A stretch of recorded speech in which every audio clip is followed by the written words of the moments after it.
Hey everyone, thanks very much, and once again welcome to this year's developer conference. I apologize for starting a bit late. There's nothing like having an idea for a demo in the morning and getting it set up between the two sessions. So we are going to have what I'm going to refer to as an extremely tactical marketing presentation to kick off our agenda for this session. I'm going to try and keep the information as specific and content-rich as possible, and then move on to some demos, give you yet another sneak peek of Sonata, maybe go into a little bit more depth in a couple of areas, and then hand it off to one of my colleagues who's going to give you some of the more meaningful information that we want to share with you, specifically Stephen Glass, our Vice President of Mac OS Software Engineering at Apple Computer, and he's going to give you some information about how we do what we do these days with our operating system releases and what you can expect over the coming months and year. So just to rewind very, very briefly, I know this is annoying, I'll just go back very, very quickly to October when we introduced Mac OS 8.5 simultaneously worldwide all on one day, October 17th. It's been an extremely successful release for us. It had some great, fantastic new features that you're all very, very familiar with. And as Steve shared this morning, we've had a great deal of success. We've shipped over 1.7 million retail and license units of Mac OS 8.5, and in addition to that, obviously, we've also been shipping it on our new CPUs over the last few months. And as a result, we very quickly developed an installed base of already over 3.6 million units, almost 4 million units, and we'll be there very, very shortly. We talk to our users on a very regular basis, as Phil Schiller mentioned this morning. And we try to make sure we're constantly getting good feedback, we're getting a good understanding of who our customers are and what they're doing with our products. Mac OS 8.5 was no exception. We did some phone surveys, we did some face-to-face customer research, and we found out some interesting information about some of these users, which helps us to understand, obviously, what we're doing right, but perhaps more importantly, helps us to understand what we need to be improving on over time. One of the interesting things is that 70% of users upgraded in less than 30 minutes. And we take a lot of pride in this figure because I'd venture to say it wasn't that long ago that this wasn't the case. That we had a lot of users who were probably taking quite a bit longer than 30 minutes, potentially longer than 30 days to get upgraded to a new version of the Macintosh operating system. But we've worked very, very hard to make sure the upgrade experience is as great as it can possibly be over the last couple of releases. I think you saw that originally with Mac OS 7.6, where we took all the disparate system components that we were providing to our customers separately. We integrated them, all into one cohesive installer that took care of the whole installation experience. After that, we added to our installation experience disk first aid, so that the disk checking was done as part of the installation experience. And then we added to that the idea that, hey, what if disk first aid could actually fix your disk for you? That would be a great thing instead of just telling you that there was a problem. All of these things have contributed to a significantly improved installation experience. Another element of this has been our focus on moving our customers away from the clean install. Obviously, an upgrade install is the right thing for our customers because it allows them to preserve their preferences. They don't have to go digging around in the system folder. Quite frankly, we don't want them in there too much. They're probably going to do more damage than good. We want people to be able to run an upgrade install, reboot their Macintosh, and be up and running back on the internet in as little time as possible. It's not that long ago, as I mentioned earlier, that you used to phone up SOS Apple, and the first thing they'd say is, what's your name? The second thing they'd say is, do a clean install. And then they'd say, what's your phone number? And we've tried very, very hard to get to a point where we could actually recommend to our customers that upgrade installs are the right thing to do and they should feel confident in doing so.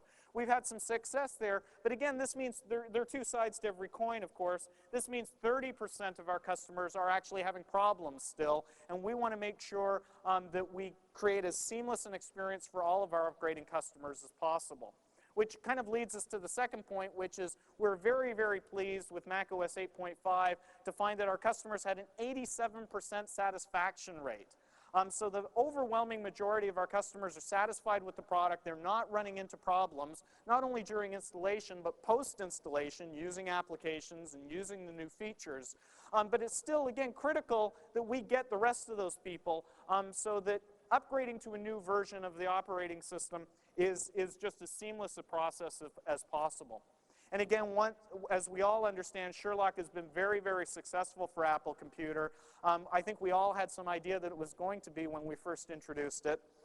And now we're starting to see the results, that not only people excited about Sherlock, not only are they downloading plugins from the internet, but they're actually using Sherlock in meaningful ways. We see in our research that over 2/3 of our customers use Sherlock to search the internet.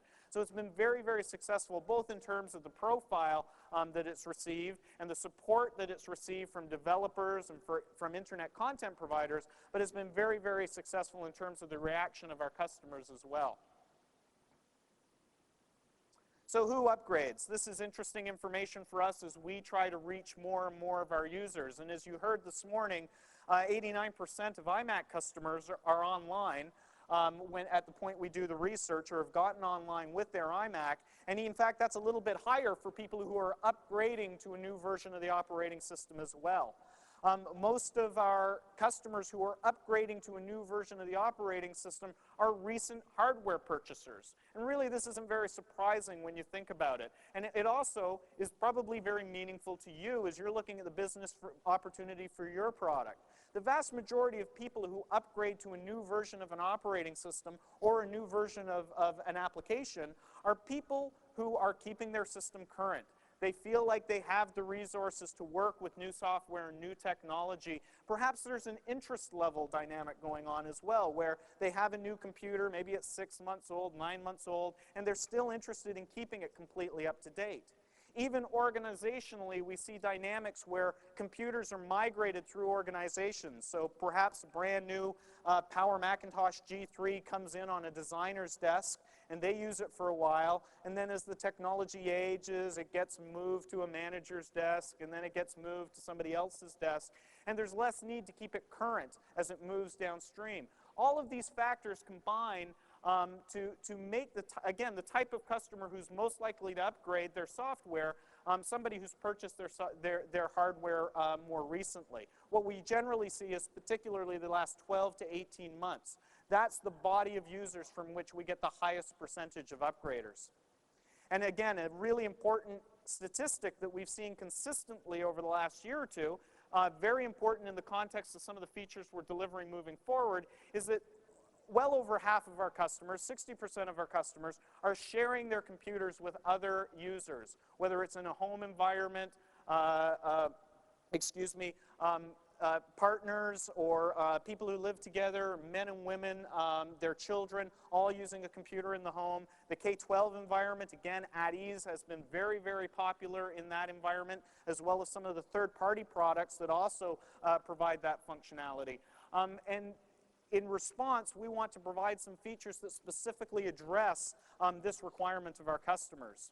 We also find that, surprisingly, 51% of people have more than one computer. It wouldn't be surprising, perhaps, for this part of the world, but on average, across all Macintosh users, that's a fairly high percentage. So there's more need than ever for people to be able to share information between computers and be able to access their information regardless of where they might sit down in their house or in their office or in their education environment.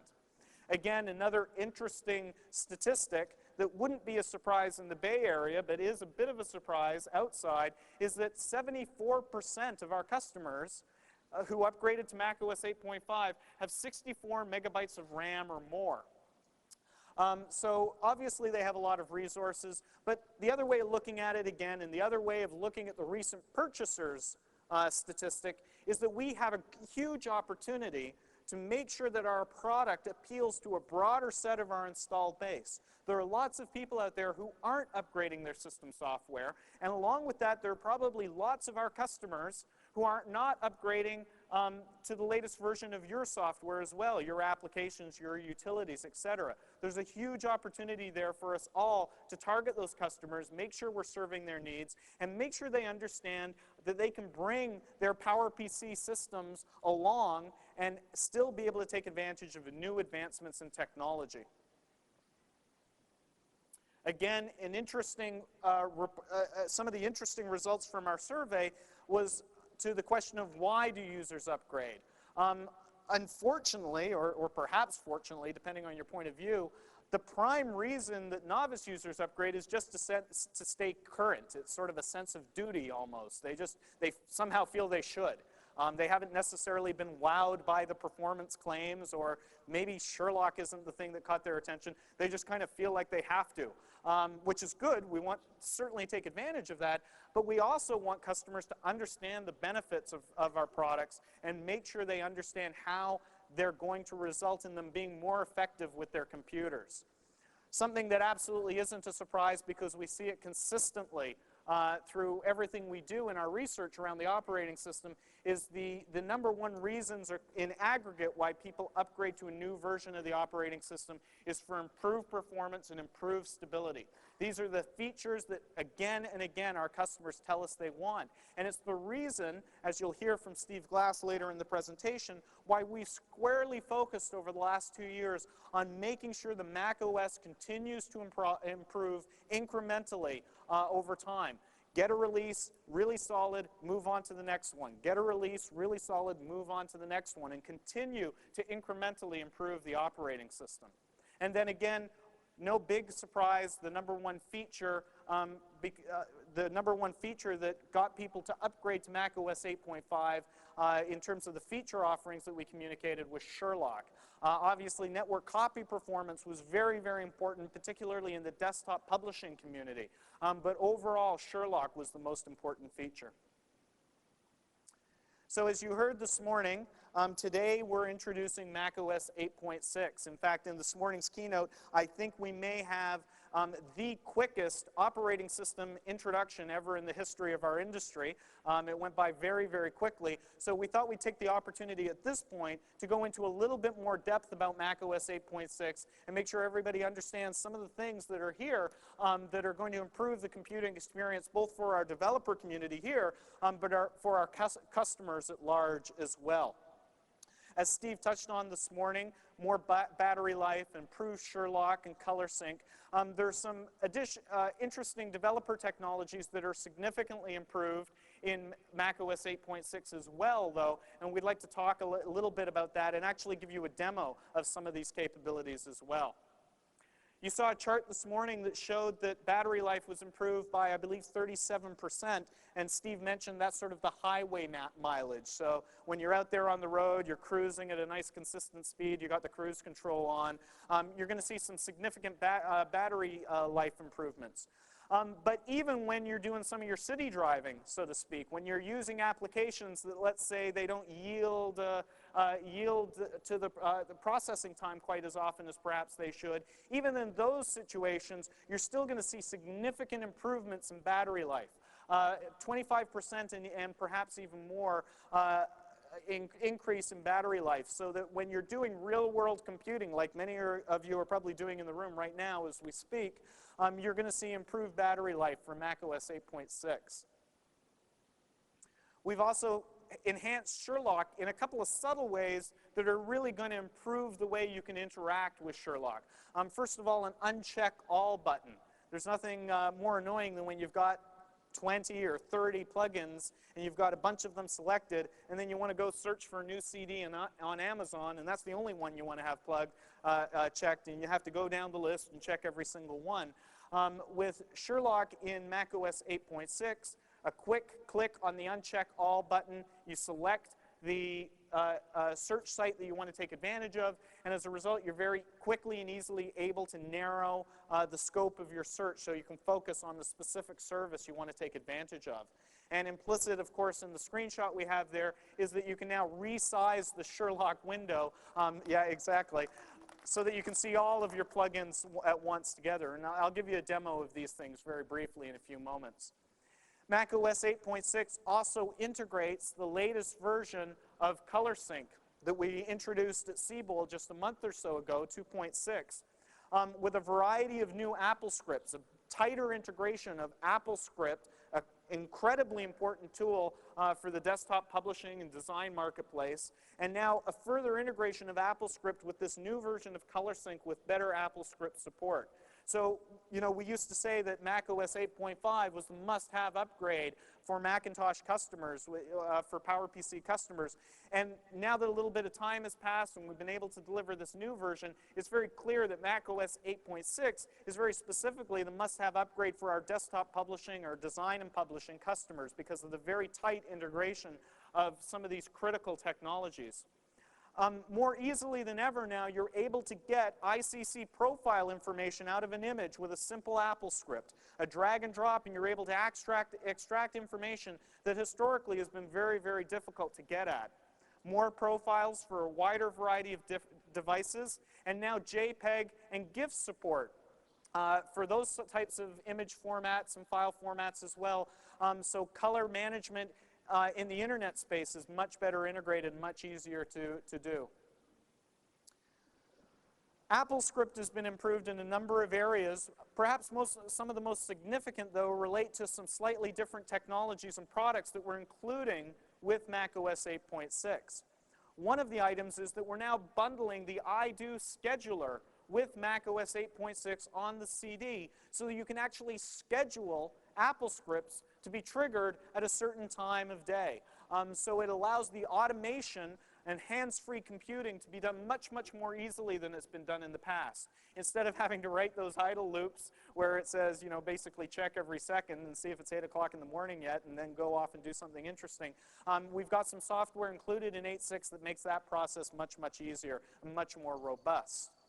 We're also including with macOS 8.6 a new manager called URL Access. This is programmatic APIs that give developers access to internet connectivity from within their applications without having to do that work themselves. So if you want to open an HTTP connection or an FTP connection, get some data and close the connection again, you don't have to write all that mid-layer networking code yourself. You can take advantage of some very, very simple functions in the operating system to perform those functions. Excuse me. Sure.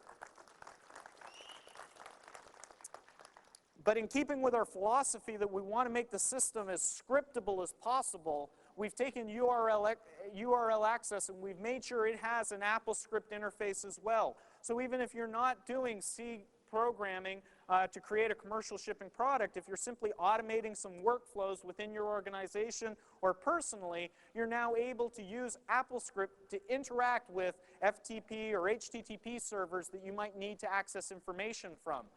You can also post information using this API and this AppleScript interface as well, so that you can fill out forms on the internet in an automated manner from within AppleScripts that you might write. Again, as was touched on in the keynote this morning, macOS 8.6 includes the current version of MRJ, the macOS runtime for Java. In fact, just a slight clarification, macOS 8.6 includes MRJ 2.1.1. We just came out with 2.1.2 very, very recently, not in time to make the 8.6 CD. 2.1.2 integrates the latest security fixes from Sun as a result of them finding a small security hole in the Java implementation. So we've implemented those changes into 2.1.2. It's posted to the internet. 2.11, which gives us JDK 117 support. It gives us the 5x performance improvement over MRJ 2.0, is included as part of macOS 8.6. It's on the CD. It's part of the installation. MRJ 2.1 and its related versions have advanced in a number of areas, again, compatibility being a key one with JDK support, but also real-world compatibility as well. We've been working very, very closely with our developer partners, many of those of you who are in the room, to make sure that the really important vertical applications that our customers use in their business are compatible and working with our implementation of Java. We're also making sure that the most common internet applications that our customers take advantage of are up and running and compatible with our implementation of Java as well. We want to make sure that no customer is ever forced to look elsewhere to be able to be compatible with some specific Java application or some internet service that requires Java. We're also working hard to make sure that we're giving you services that go beyond the bounds of what can be done with the Java implementations that are out there in the marketplace today. And there are sessions going on this week that will tell you how to make scriptable Java applications and how to interoperate between the Java environment and the Mac OS environment. And there are also sessions that tell you how you can take advantage of rich media using QuickTime for Java as well. Another important technology that we're opening up to allow our developer community to take advantage of is Apple Help. The new Apple Help system was introduced in Mac OS 8.5. It was a new implementation that allowed us to take advantage of HTML-based content, much easier to create, much easier to localize. We can use existing tools. And now what we're doing is we're taking this system service, this HTML-based Apple Help, and we're opening it up to the developer community. And again, there are sessions this week that will tell you how you can use the Apple Help engine that's integrated with Mac OS 8.5 and now with Mac OS 8.6 to deliver your help content to your customers as well. It's an extremely flexible environment because it allows you, again, to work with existing content creation tools. It allows you to very easily leverage your content across platform if you're delivering applications in multiple platforms. And it also allows you to integrate other kinds of media through QuickTime so that you can have movies and other kinds of content, obviously images in your help content as well. But it also allows you to take advantage of AppleScript. So not only can the help system tell users how to perform a given task, but it can actually assist users by going and performing the task automatically for them using AppleScript as well. And as you're probably aware, in Mac OS 8.5, the new help system takes advantage of Sherlock. So all of the help content is indexed, so you can very quickly and easily find any information that you might want to get at in the help system. And there again, you're now able to take advantage of those services. You can create help content, turn it into a help book. When it goes into the system, it goes in there with an index that allows our customers and your customers to search for your information within the same help system as all of the rest of the help content on their computer. And the SDK is seeding now, and again, there are sessions this week that will go into a great deal of detail on how you can take advantage of this service. Apple, over the last year or so, has had a very significantly renewed focus on the consumer marketplace. And obviously, a fundamentally important element of a consumer proposition is being able to support great game development. And it's night and day from where we were last year, a little bit more than a year ago, and where we are today in terms of the games that are available on the Macintosh. And a significant portion of that is because you told us you needed a mid-level application services set that would allow the development of games, allow the development of things that manage the screen, take over the screen, are able to work with some fundamentally similar I/O devices, and do that in a way that was easier to do in the past. Game Sprockets, quite frankly, started as pretty much a Skunksworks project, a few engineers, a few people in the company just wanting to do what they believed was the right thing. But with our renewed focus on the consumer marketplace, we've absolutely fully embraced Game Sprockets, and now with Mac OS 8.6, it's part of the system software so that it is deployed on all new systems when they ship, so developers don't have to worry about whether Sprockets is going to be there or not, whether they need to include it or not. It's simply there as part of the Mac OS, and you can take advantage of it.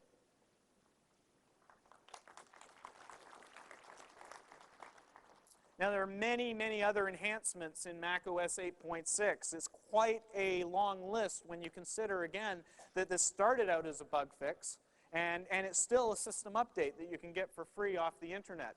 One of the unfortunate things about the continuing advancement of technologies is some of the things that sometimes get left behind. So the iMac, for example, and the new 99 G3s have phenomenal sound I/O architecture that supports CD quality audio.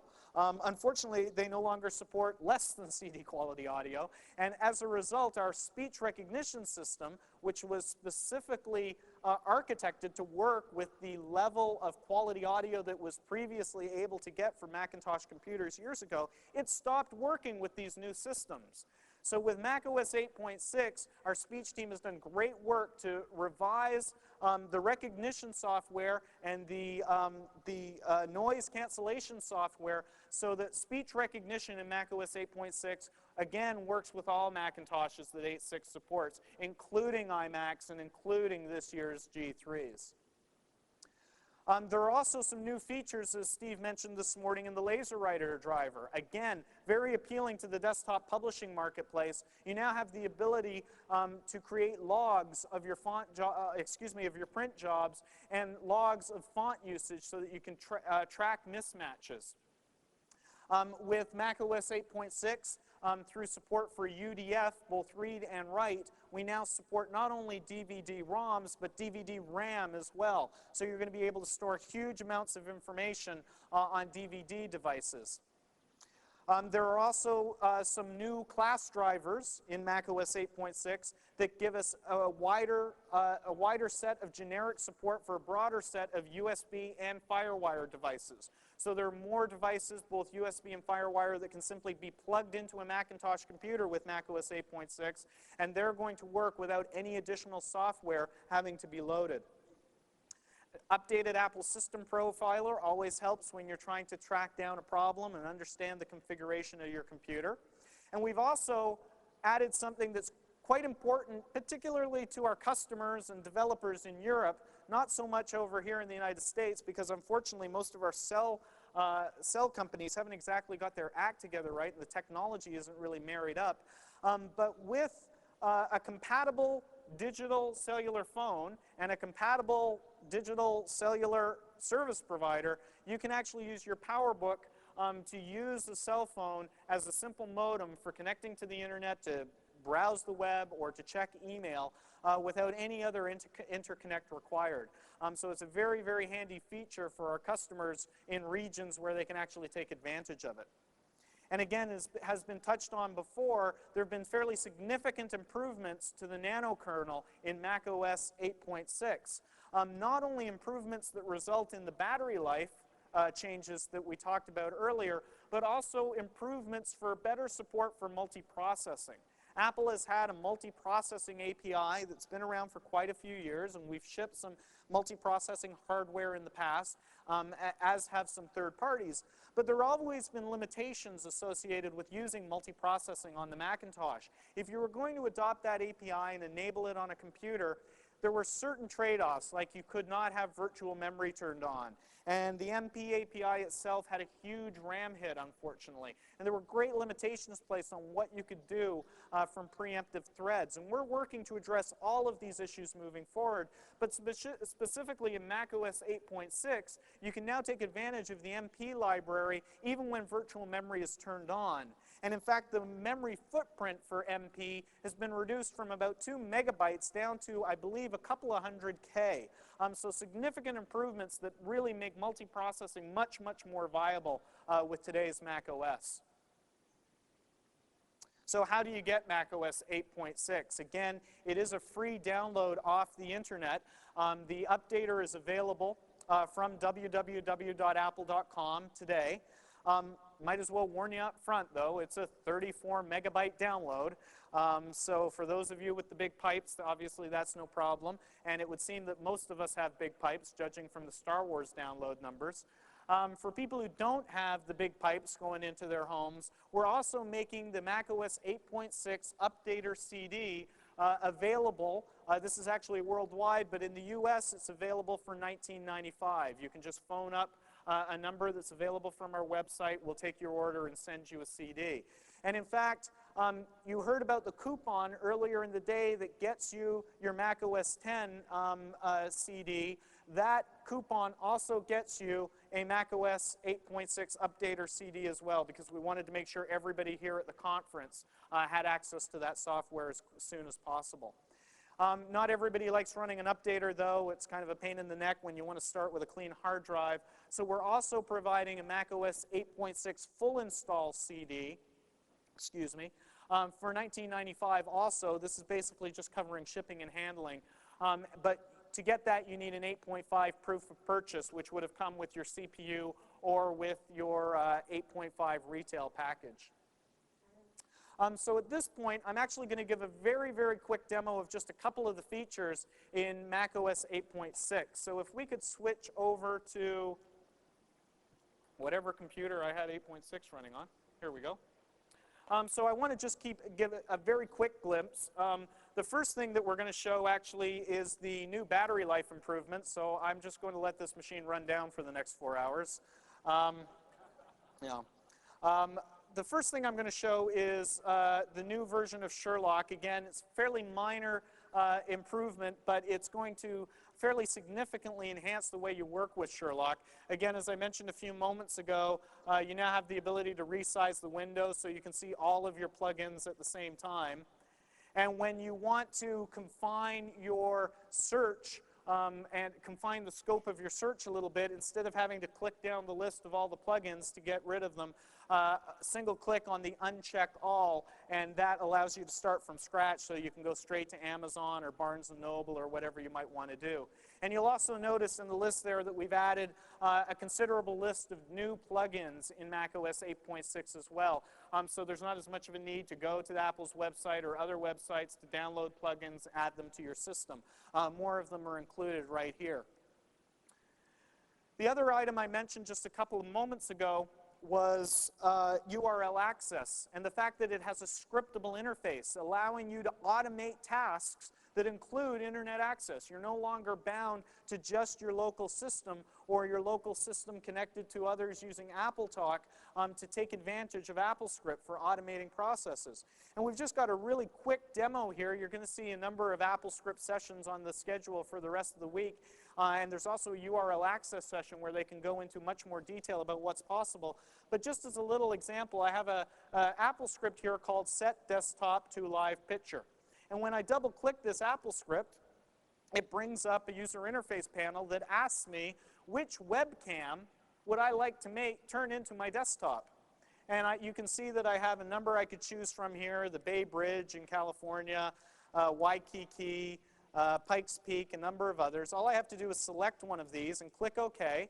And now AppleScript is using URL access to go out across the internet, download the latest shot from that webcam in Hawaii, and then it's making it my desktop picture so that I can fairly quickly and easily get an update of how the weather looks in Hawaii and see that people are kind of enjoying their day there on the beach. And I can obviously run this script as often as I like to get an up-to-date picture, or using the iDo software, again, that's included in macOS 8.6, I could actually schedule this to go off at various times during the day. I'll just very quickly set it to Toronto as well, and we can take a quick glimpse at the Toronto skyline. So this is just a very quick example that shows how you're able to go out, grab information off the internet, and bring it back to your computer using URL access. And you can also even script, again, posting of information to HTTP sites as well to automate the process of filling out forms, for example. If we could get the slides again, please. Thank you. As a result of these further improvements to the Mac OS and the fact that we're providing them to the community for free, we're continuing to expect many happy customers. We want to see the numbers in our customer research for the next quarter improve over last quarter. We want to continue to make sure the Mac OS continues to be the best tool for our customers to use to run your software and be truly productive with their computers. So we had a quick sneak peek of Sonata this morning. I'm going to cover some of the same territory very, very briefly because I'm not allowed to talk about any of the stuff that they didn't talk about this morning. But I want to go into a little bit more depth in a couple of areas and share with you one of the directional elements of what we're doing with the Mac OS moving forward. So as you heard this morning, the biggest feature, two of the biggest features in Sonata are going to be a new version of Sherlock and the new multi-user capability. Sherlock, with its new user interface, provides a completely different UI, and we're still working on refining it. It's just a preliminary version in the demos that you've had so far. The idea is to take the customer requirement that we had to provide sets of plugins so that people could group the information that they want to search for in an intelligent way. We've provided that, but we want to go, again, so much further by providing channels, where not only are the plugins automatically updated, but when new plugins have become available, they're automatically available to the customer running on their computer as well. And in fact, as we sign on new partners and as we're able to work with a broader set of services on the internet, we're going to be able to add channels over time as well, so that people will constantly have access to more and more information and be able to do new things with Sherlock that they're not able to do today. And they might do new things even that they might not be able to do when we first introduced Sonata as well. So we're going to continually improve it over time. A really key element of this channel strategy is the ability for Sherlock to flexibly display results. So when you're looking, for example, for information off reference sites, you want a relevancy ranking. When you're looking for information off a sports site, for example, maybe you want to see the date when the article was written. When you're looking for information about people, obviously email and phone number. And if you're looking for information about products that you might want to buy on the internet, again, price and availability is what's most important. Phil and Steve and Avi also talked about the multi-user capability that we're providing in Sonata. Again, the idea here is a number of different things we want to accomplish, all with this important feature that's going to be part of Sonata and part of the Mac OS moving forward. The first is protection. Even if you're the only person using a computer, you still want to be able to secure your data from prying eyes. You want to make sure that you can leave your computer and not have to worry about who's going to walk up and delete your Quicken account, or worse, look in your Quicken account and see what's going on there, maybe take advantage of that information.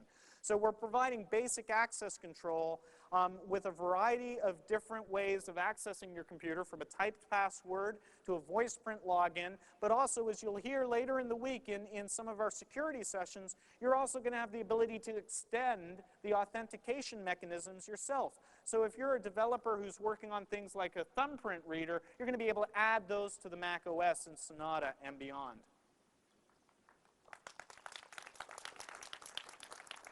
Another really important aspect of this multi-user capability is obviously sharing your computer. I'm sharing my computer with my son, with my colleagues, whoever it might be. It's extremely annoying when I sit down at the computer and my application preferences have been changed. Maybe I hate the little guy who comes up in Microsoft Word. Maybe I love the little guy. Either way, I should have my own preference for whether that little guy comes up and helps me out or not. The same with websites, in my home page, things like cookies. There's so much personalization on the internet today. When you go to a web page and you see, "Hi, Peter, how's it going? The weather in Palo Alto is sunny and 72 degrees. Well, if I'm not Peter, that information doesn't do me a lot of good. So sharing your computer with other users can be a pain, and Sonata is going to significantly help to improve that. It's going to manage user preferences, obviously the system preferences, their internet preferences, as I just mentioned, and their application preferences as well, as long as you guys are all doing the right thing. And you're going to hear from me in a moment and through the rest of the week what the right thing is. And for the most part, it should just work. And so far, so good. It also provides controlled application access. So if you're working with people on your computer, you're sharing your computer with your kids, with your students, with your colleagues, and there's certain software that they're not supposed to work with that might give them access to information they don't need, or might be able to connect to the network when you don't want them to do that, or open up other parts of the hard drive. Sonata multi-user capability is going to allow you to restrict that access so that they can't get out of, not only can't get out of the area that you've provided for them, but they can't run applications that you don't provide as well. Sonata is also going to support shared folders, though, so that if you do have information you want to exchange between users, that's fine too, and you'll be able to do so. And then the other main area related to multi-user, again touched on this morning, is the keychain, absolutely. A system service that's going to allow our customers to log on with one password, and then that's the last password they're going to have to type in when they want to use their computer, whether they want to use their email, access websites, their file servers. And this obviously is a technology that you can take advantage of in your applications, so any security aspects of your programs or access control aspects of your programs can be integrated into the keychain as well, so that the keychain can provide access to system services or application services that you might provide. And again, Keychain manages a variety of different services already. It's interesting, the keychain's already compatible with some software that's out there in the world, even though the keychain hasn't shipped yet. I wonder how that happened. But fortunately, some visionary application developers have already taken advantage of this technology. And of course, what we urge you to do is take advantage of it as well, so our customers have as seamless as an experience as possible. So at this point, I'm going to do another Sonata demo. I'm going to highlight a couple of these features just very briefly again. But more importantly, there are a couple of other directional features I'd like to highlight as well. So right now, I'm logged on once again as Phil. And you can see that Phil, yeah, he gave me his password. That's silly. You can see that Phil has his own user directory here, and he has an alias to a shared folder where he can exchange, oh, I'm sorry, getting ahead of myself a little bit. I'll wait for the team to catch up. There we go. Almost. Here, I'll just click on the OK there. Yeah, it worked. Wow. Can't do that demo twice. So again, this is a multi-user system. So Phil, I'm logged on as Phil, and Phil has his own home directory where he can store his information. But he also has access to a shared folder as well that allows him to exchange information with other users. Let's actually take a look at how this information is organized on the hard drive. If I go to the root level of the hard drive, logged in as Phil, you can see there is a multiple user documents folder here. And if I go in there, I can see Phil and the shared folder. I can't see any other folders of any of the other users on the computer. Again, the goal here is to reduce complexity as much as possible for novice users, but provide a scalable solution so advanced users can get the tools and the access they need as well. But right now, Phil has very limited access on this computer. And you'll also notice that if I go into, oops, nope, sorry, wrong folder. No, actually, that's right. If I go into the system folder, there's some additional structure here as well. And in fact, there's a multi-user items folder where all the preferences are stored. Obviously, this isn't where we want our customers to go to manage their multiple users, but this is information that's going to be useful to you in designing your products. So this is where the data is stored that tells Sonata how to manage the some of the user preferences and the access to applications. But the more important folder is this users folder right here. Let me drag that up and get the others out of the way. And you can see in this folder, I have a couple of application preference folders. The Outlook Express people worked with us very directly leading up to this week to make Outlook Express work compatibly with this multi-user feature, and we really appreciate that they did that work to make sure they were compatible. You can see in this users folder, if I go into Phil's folder, I have here a structure very similar to what you're used to seeing in the system folder today. I have Apple menu items, control panels, control strip modules, desktop pictures, favorites, etc., including, of course, a preferences folder. So what's happening here is when you log on to a Sonata system using the multi-user feature, what the system software is doing is redirecting all of the find folder settings so they point at the specific user folders here. So as long as you're storing your preferences and interacting with the system folder in the appropriate manner documented in inside Macintosh using find folder, your applications and your software are going to work with the Sonata multi-user feature right out of the box with no problem at all. So at this point, I'd like to highlight another important feature that right now we're targeting for Sonata, and it's an important directional feature for the Mac OS moving forward. AppleTalk obviously has been an extremely important part of the evolution of the Macintosh. It's made networking extremely easy for a number of reasons. The auto configuration of the network environment, where addresses are simply dynamically assigned, the browsability of services going into the chooser, being able to see AppleTalk zones, being able to see all the machines and printers and file servers within those zones, and then the set of services that were provided on top of AppleTalk. All of these things have combined to make AppleTalk a very effective tool for our customers. But obviously our industry moves forward and Apple is moving forward with it, and it's very, very obvious that TCP/IP is the network infrastructure that is going to drive the evolution in networking, obviously to date, and the evolution of the internet, but in the future as well. TCP/IP is a very, very important infrastructure. And each of those three areas has its own components within that infrastructure. So for example, the same kind of dynamic configuration is possible today using DHCP, and we're certainly wholeheartedly supporting that in the Mac OS and improving our DHCP support, in each progressive release. We're also migrating our system services over to IP over time as well, as you've seen examples of in the past with us providing things like personal web sharing as part of the Mac OS so that you can easily exchange information and share web pages in IP-based environments. Another really important element of the migration more fully to TCP/IP, though, is browsability. And I just have a really quick demo of some stuff that we're working on. Again, you'll see more of this later in the week in some of the networking sessions that are going to bring the same kind of browsability to TCP/IP that we have today in AppleTalk.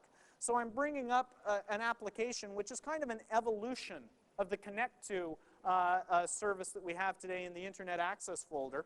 And it quickly and easily gives me access, just like today, to my AppleTalk network, sort of. Okay, we have some recursion going on there. All right, so we won't look at the AppleTalk network.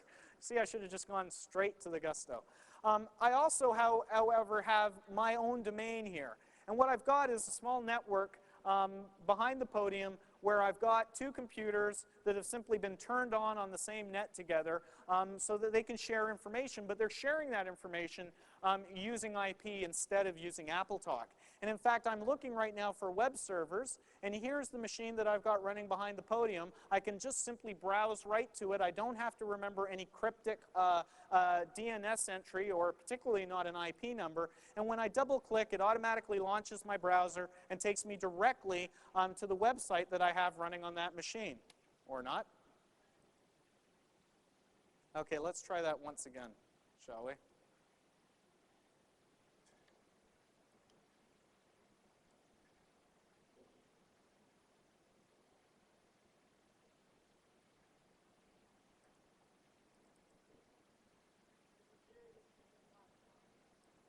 Okay, thank you. I will try that. It's always great to have help from the audience. Let's try it one more time.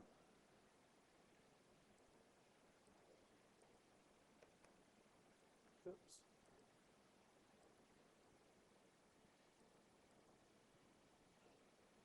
Whew. Yahoo! So there I was able to browse to my web page, and you can see it's actually my son's birthday today, so I put up a little web page in honor of my son's birthday. I was able to eventually browse to this website. But obviously there are other types of services that are now available over IP as well, FTP, and of course with AppleShare IP, the ability to connect to AppleShare servers over IP services as well. So we're going to be able to support in the future looking up other types of system services, and one example of that is AppleShare. And again, I can browse right to that machine. I can click on its name within this Connect To service, and when I click Choose, it's going to use... No, it's okay. It's a user break. It's a user break. It's going to browse. It's going to connect to that machine again via TCP/IP. Let me just log on there. There we go. And there are the volumes connected to that machine. I can now mount those volumes. So I've been able to browse both the websites and browse to IP-based file servers just as easily as if I was on AppleTalk. So if we could switch back to the presentation machine, this gives you a glimpse again of some of the features that we have planned for Sonata later this year, and also some information about some of our directions with regards to networking support and the migration to TCP/IP. At this point, I'd like to introduce Stephen Glass, the Vice President of macOS Engineering, who largely has been the man responsible for Apple's success with the macOS 8 code base over the last couple of years and delivery of such great operating system releases. Steve? Peter, thank you.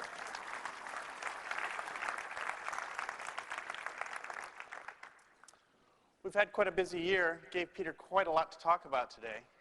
He wanted to talk more, but for a number of reasons, I didn't want to let him. First of all, we're running out of time. I want to have some time up here. In addition, I wanted to remind everybody that Sonata at this point is still work in progress. There's a lot of things we want to do, a lot more things that we will be doing. The version that you can get today has some of that in there, but one thing I can guarantee, and that is that the version we ship will be different from the one that we have today. Certainly that user break will be gone. But rather than talking at the moment about more of what might be in Sonata, I want to talk a little bit about how we're going to get Sonata done. Maybe. There we go. So we've had a little experience over the past few years at getting OS releases out. We've got a process in place, a number of people in place, and let me take you back about 3 years and remind you of what we've done a little bit and tell you why I think that we've got something going that's going to continue to work well. 3 years ago at WWDC, if you had gone to a computer store and tried to buy the operating system that was available at that time, you would have bought 7.5. 7.5 at that time did not run on a single computer that you could buy that day. The ones that were on the computers that day were either 7.51 or 7.52. And the 7.52s were all different. It was very confusing for everybody. Now, we were in the middle at that time of putting together the 7.5.3 release. And we worked very hard to do that. The team worked very hard. And I think one of the most important things that we got out of that release, in addition to solving the problem that nothing even worked with what we were selling, was the fact that we learned how to do OS releases. And we proved it again and again, 7.53, 7.55, 7.6, eventually 8.0. And I think we developed an ability to do this in a way that meant we got high-quality releases out on time. Now, how did we do that? It'd be nice if there was some little magic fairy dust I can sprinkle on something and make it right, but that wasn't it. The first part is it's very hard work. We had a lot of people working very hard. They worked long hours. They worked long hours in lots of different groups and working together. The other thing that we've discovered that really helps over the years is the fact that we have a stable workforce. Now, this doesn't mean that the people out there aren't a little bit crazy. I mean, we are. We work there. What it means is that when I look at the organization today and I look at the people working on Sonata, by and large, most of them worked on 8.0, 8.5, back to 7.6. This is really important to us. In fact, another place where we've actually had stability in our workforce is in the marketing team. I've worked with Peter now for 3 years in a row on OS releases. I'm a 17-year Apple veteran. Until then, I never got to work 2 years in a row with the same marketing person. So we actually are able to help each other a lot better. Now, the other thing that all of us have learned to do together is to control the feature set. Here's a good example of where better is the enemy of good. You can always make software better. You can always add more. But if you do that, you make it harder and harder to ship. And at some point in time, what you have to do is have a philosophy that says, this is very good. Our customers really want this. Let's get it to them. Let's not stop. Let's get this one to them. Now, let's go on and work on the next one. So we have a philosophy of sizing the work to the number of people we have and the time we have to do it, and of making incremental improvements. So if we don't get something into this next release, we'll get it into the one after. And that's really helped a lot. If you look back at some of the older days at Apple, nobody ever wanted to stop adding features because they were afraid that it might be years before they get to release something again. Well, I think we've shown that we can release an OS a lot more regularly And so that we can take the chance and not make it perfect, just make it better this time, better the next time. So the key then becomes, what do we choose to do in any given release? So we work with Peter, who helps us work with customers, and work with developers like you to make sure that the choices we're making make a good operating system. Now, we have a philosophy. Peter talked about it a little bit, focusing on stability and performance. I stood up here 2 years ago, and I said these were our most important priorities. I said that if we don't get this right, it doesn't matter what features we add to the operating system. Nobody's going to want to look at them if I can't get these other two things right. Well, I think we're doing that a lot better now, and it makes me feel a little more comfortable today in talking to you about future directions. Peter talked a little. I'm going to talk some more. And again, I want to remind you that, again, this is work in progress. Some of this stuff will appear in Sonata. Some of it won't. Some of it's in the A3 build now. But let me start with one of my favorites, and that's supporting hardware. Steve this morning talked about how a year ago we had just introduced the iMac. And at that time, we told everybody about USB. And there wasn't a lot of knowledge about USB at the time. And there certainly weren't a lot of devices around or a lot of software that used it. And we've released now that hardware and a few releases of that hardware and upgrades of the software. Each time, the USB support is better and better. And I think this is a good example of our philosophy of incremental improvements. The first release wasn't as good as it wasn't perfect, but it was good and it got better. It got better again. FireWire today is probably in about the same position USB was. There aren't that many devices out there. There's more than there were maybe of USB. And there will be a lot more in the coming year. And with those new devices, you can bet that we'll find things that we have to make better in the software. Another example, we introduced back in 8.1, support for DVD drives, the UDF software. Now this one hasn't caught on big yet, but I think it will. And so we could read UDF disks back in 8.1. With 8.6, we can read and write them. And who knows what's going to come next, but I'm sure there'll be additional changes we have to do. And the big new one in terms of supporting hardware coming up this year is AltaVec. And there's a lot of talk about AltaVec later on in the week, so I won't talk much about it now other than to say that I can guarantee that as good as we're going to get it in Sonata, we'll get more afterwards because there's lots to be done, and each time we do another release, we'll make it better. Peter talked about embracing TCP/IP. So the first thing we have to do in that respect is make sure we're paying attention to our networking stack. Open Transport is continuously being improved. There are sessions later this week giving you some of the details, but kind of the highlights here. We've gone back to Mentat. They have new versions of their important code drops that they give to us. We've taken those. We've taken a new TCP stack, and we think that we're going to have much better performance and much better stability in OT, even though it's pretty good right now. Now, one of the things that they've found over the years with their improvements is that their original code wasn't as tuned for the kind of web browsing that people do today, the kind of set up a connection, tear it down, set it up, tear it down a lot that people like to do. And we think that the new versions are going to be better at that. Peter talked about the improved DHCP. We've improved it a little bit in 8.6. I already know we've got more fixes in the Sonata timeframe. We're going to keep looking at that.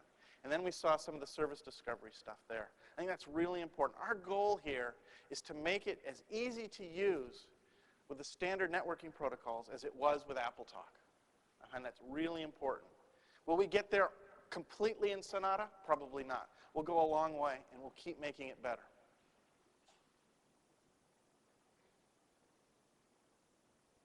Well, memory and storage. So, going back to 8.1,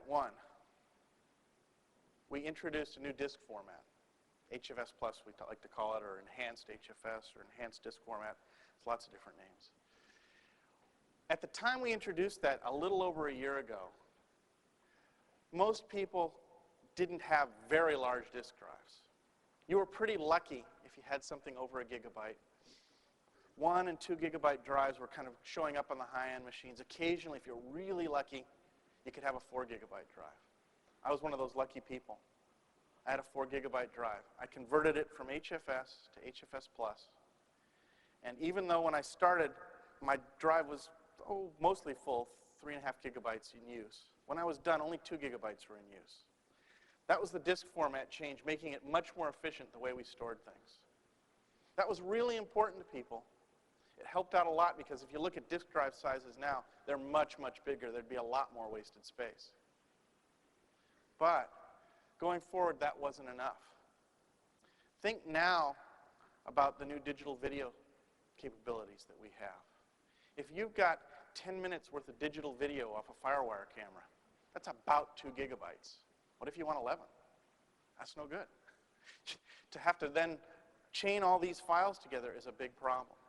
So we're fixing that. We've got new APIs in Sonata that'll let you have up to 2 terabytes. So that'll give you a longer video.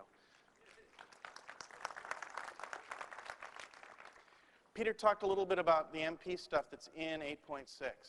So one of the things in there is the ability inside a thread to allocate memory. And we couldn't do that before. We can do that now. Well, the next step is safe file I/O inside the threads. So what we're going to do here, the MP APIs are all part of Carbon. So if you're adopting these APIs to take advantage of them here or in Carbon on Mac OS X, you're going to be able to do more and more from inside the threads. Your applications will be more capable. I think a lot of people have wanted this for a long time. We're happy to be able to make it possible. Now this last item, number of open files. So the Mac has had this limitation for quite some time. There's about 350 open files possible. Unfortunately, by the time the OS finishes booting, half of those are gone. So it's not as nice as you'd like it to be. Well, with Sonata, we've upped the limit somewhere around 8,000. So that I think is a pretty good improvement there. Now, it's important that what we did to make this happen was we changed the internal data structures for FCBs, the 350 approximate limit related to that data structure. So if your application, and there aren't too many of them, takes advantage of knowing how that internal data structure works, you're going to be in trouble with Sonata, and you'll have to make some changes. Most of what we've seen so far is that this isn't a problem for most people who write normal applications. If you're writing disk utilities, maybe you'll have to look. A lot of Apple code did that, and we're working on fixing those. Certainly most of what we've got in the A3 build has that fixed, although if you take the A3 build and try to install it on itself, you'll run into a crash that's caused by this. So don't worry about that. We'll get that fixed soon. Greater memory limits. Just like disks are growing, memory's growing. We're going to be able to handle more than 1 gigabyte of RAM on a machine. So that's important. Another direction that's important for Sonata is getting ready for Mac OS X. There's a lot of things Bertrand just talked about in the session before us. CarbonLib, the core foundation, the app packaging stuff. Finally, font management APIs so that you can build a font menu without going down into the resource manager and figuring out what fonts there are. I mean, it's finally some of the things that just haven't changed on the Mac in a long time we're doing in preparation for Mac OS X, and they're part of Sonata as well. So a lot of this is getting ready for the future. And as Steve and Avi talked about this morning, the future starts today. As of 11 o'clock this morning, the Sonata A3 release was on the developer website. The compatibility lab is open. You can take your applications, you can try them out there. And probably what you really want to do is go into the compatibility lab and hook up to our server and just take a copy, because it's a lot faster than, say, staying up all night with your 56K baud phone modem in your hotel room trying to get it. So we want you to get involved. Take it home with you. In fact, what I'd really like to invite you to do is to be part of our future right now. A lot of the success we've had over the years doesn't come because we do it all right ourselves. We have teams that work very hard. In fact, I like when I give this talk at this session to wear this shirt. It says team on it, because it's a big team that does the work. But you're part of this team. We seed our OS releases to developers. We seed them to customers. And they provide us incredibly important feedback. We try really hard to make sure we stay compatible. But you know what? We don't know your apps as well as you do. So we may do a test with your app that takes a few minutes, but it won't hit all the edge cases. And if it's the edge case that has the problem, you're much better at finding that and explaining it to us than we'll ever be. And so I really want you to take this Sonata A3 release and the A4 release and the beta releases and so on that are going to keep on coming. And I want you to try them, download them and try them, and then report back to us. I want you to try your apps and report back to us. And finally, I want you to start adopting some of the new APIs and report back to us. And the sooner that you can do that, the more likely we're going to be able to take that feedback and actually do something before we ship this release instead of having to wait till the next one to fix it. So that's really important. So we've covered a lot of topics today. I mean, as I think about it, the morning keynote was kind of like a Landsat photograph of maybe the Bay Area. And maybe this time, for this session here, we kind of got down to maybe a low altitude overview of maybe San Jose. But the rest of the week has the real details. You're down there on the ground looking in. So I've got a little summary of some of the sessions. Now, later today is a session on the Apple Help System in A2. Peter talked about that being available in 8.6. So I think a lot of people are interested in that. So that's a good place to go today. Tomorrow afternoon, there's 3 sessions in a row related to text and font technologies that you might find interesting. There's Unicode support for those of you interested in doing that. There's a session on font management, the new APIs there. And finally, a session on fonts. Wednesday's the day that you get to give us feedback to me, my colleagues. Avi, John will be there, and meet the VP feedback forum. I think it's over in that side somewhere. In addition, there's the first of the AppleScript sessions, the game Sprocket sessions, some interesting stuff there, a number of other things that we've talked about today. I mean, it just goes on and on. I think when this week is over, we're going to all be exhausted. I've been to a lot of developer conferences, and I can't remember as many with intense schedules as this one is, and Friday. So again, I want to close by inviting you again to participate, be part of our future. Give us that feedback. And so when we come back here next year, we'll have even more happy and enthusiastic customers to talk about and share with you what they're thinking. Thank you all very much.